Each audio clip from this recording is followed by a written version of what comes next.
Get honest. Now is not the time to start lying to yourself. If you're tired of the way you've been living, it's time to give that up. I want you to go to a mirror right now, look yourself in the eye, and be honest with where you are right now. Don't reason it away. Don't blame it on somebody else. What is the thing you do that keeps blocking you? Look beyond your excuses and ask yourself why. Your answers might be fear, failure, family circumstances, or finances. If the answers don't immediately come to you, this may be the time to seek pastoral or professional counseling. Don't be afraid to get the help you need to live the life you deserve. Get real. This is where we get to the good part of replacing your negative actions with positive ones.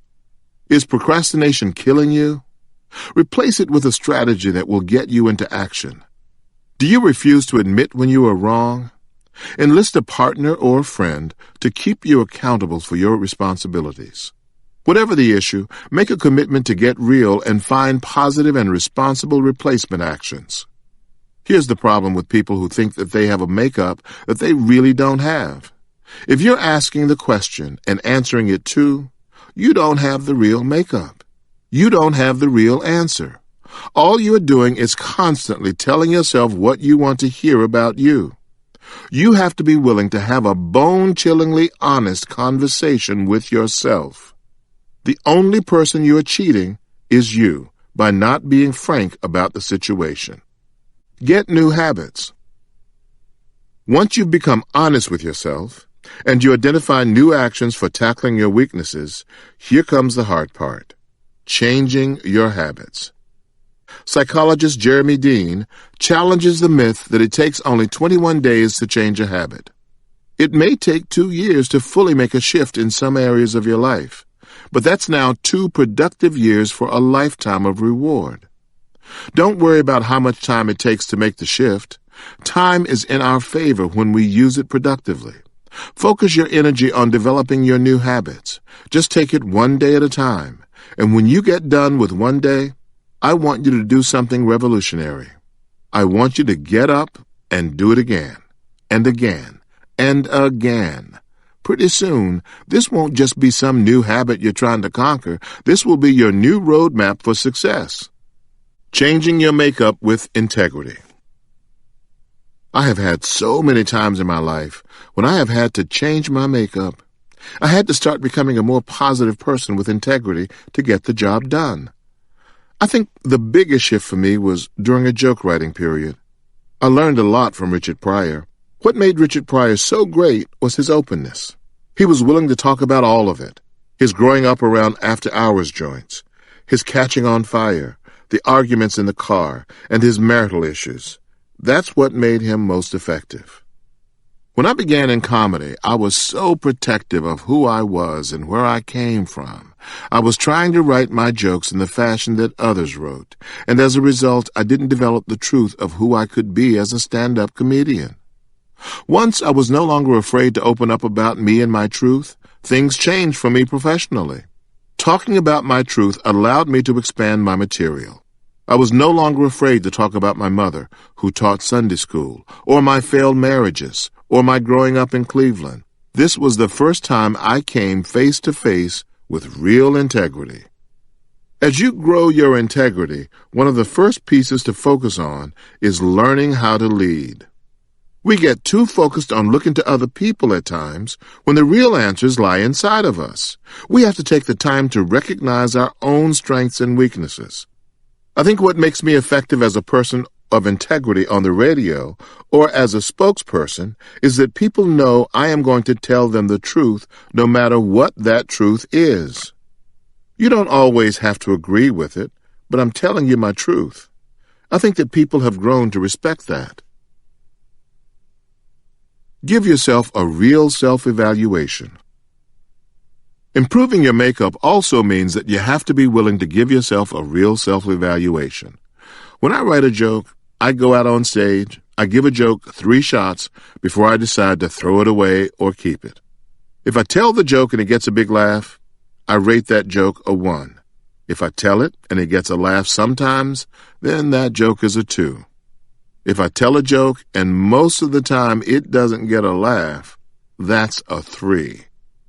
When I first started, I needed those jokes because I needed the time. You're paid 15 minutes to open, 30 minutes for the middle set, and 45 minutes to headline. I needed this time so I could become a headliner. I learned that if you're out there telling 3s, that's a shaky set. So every time I wrote a new joke and it was a 2, I got rid of a 3. The only way I did that was to have an honest assessment with myself. I kept writing jokes, and when I got a 1, I would get rid of a 2. After a few years, I had all 1s. That's when I really started developing as a stand-up, when I created that system of self-evaluation. Your personal self-evaluation has to be one of complete and total honesty. The only one who can do the self-evaluation is you. Until you're ready to have a completely honest conversation, even a self-evaluation will do you no good. I know that I don't care about mundane details. I have to hire somebody around me who is good at those repetitive details. I also know that I'm not good with graphs and charts. I learned that in college. You cut the lights and put a graph on the wall, then I'm going to sleep. So I hire people who like graphs. I don't like having to repeat myself over and over again to get a person to understand something. I don't have the patience for it. I also have to constantly watch myself and work on not coming up short. Real integrity is knowing where your shortcomings are. Setting the right balance. Your core makeup also has to have the right balance. Through all of my experiences, I have learned that the following order is essential for every successful person: God, family, education, business. If you prioritize your life in that order, success is yours on whatever level you want. In my life, I have come to realize that God has to be first. I used to have business first, education second, family third, and God last. Until I got that order right, I couldn't get my life together. After putting God first, you have an obligation to take care of your family. You cannot have children and not take care of them. How do you expect the universe to take care of you if you don't start by taking care of your child? How do you think more blessings will come to you if you won't take care of the blessings you already have? Regardless of the relationship you have with your child's mother or father, you are obligated to take care of that life. Same thing applies to your husband or your wife. Once you have God and family in the right order, now you need to focus on education. When I refer to education, that doesn't always mean going to a 4-year institution. You should always be educating yourself about your gift and whatever business you're in. You may have to go back to school to get a certificate of training in your area of interest. For me, there was no school for learning how to do comedy. My education was watching the greats of comedy to see what they did to become great. I had to spend a lot of time observing what other comedians before me did. I also had to spend a lot of time educating myself about show business. The phrase show business should really be recognized as 2 separate words. If I have a great show, it is because everybody who came to see me enjoyed themselves. But there's no business in show business if I don't know how to book myself and charge for my shows appropriately. It could be a great show, but without the proper steps in place, there is no business. On the flip side, you could have a good business sense and know how to get booked everywhere, but if you're not funny, you will not be invited back. Be open to what comes next. Another part of your makeup that is essential for your success is learning how to be open. You can't get so stuck in how you do things that you aren't open to seeing and doing things in a different way. Some of you may feel like you already have your life together. Let me be the first to tell you, congratulations. Now that you have it all together, let me ask you this: what's next? Knowing what's next is paramount to your success. The what's next is the reason to keep waking up. The what's next is the driving force for all successful people. There always has to be a what's next. You might already be a millionaire. Again, congratulations on your success. But in order to stay a millionaire, you have to make more millions.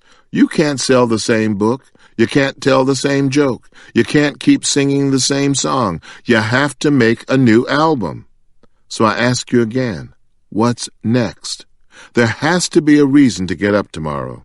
There has to be a reason to go forward. Your calling has to be stronger than your current circumstances to help your dream keep moving forward.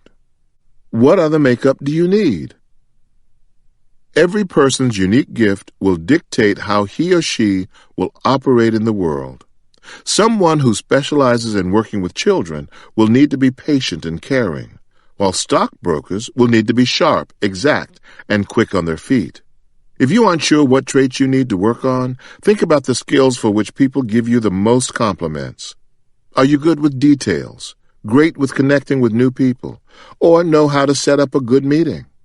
Catalog your skills and put in the work to make them even better. Next, take stock of the characteristics that people constantly tell you that you need to improve on. For example, are you prone to skipping steps, or do you become frustrated during tight deadlines? Don't just chalk up poor characteristics to, well, that's just the way I am. Remember that perfecting your character is as much a part of your development as executing your gift. Outside of taking your own self-inventory, who are the people you admire and respect in your industry, your house of worship, or your community? Talk to them about how they learn to stay cool under pressure, or ask them about the makeup you need to become the type of leader you want to be. Trust me, they didn't get to where they are overnight, and any good leader worth their salt will be more than willing to pour good wisdom and knowledge into your life to help you grow and succeed. Be the kind of man or woman you want to be by taking on the right makeup, which will make room for your gift and lead you to the best opportunities for expanding it to an even wider audience and a bigger stage.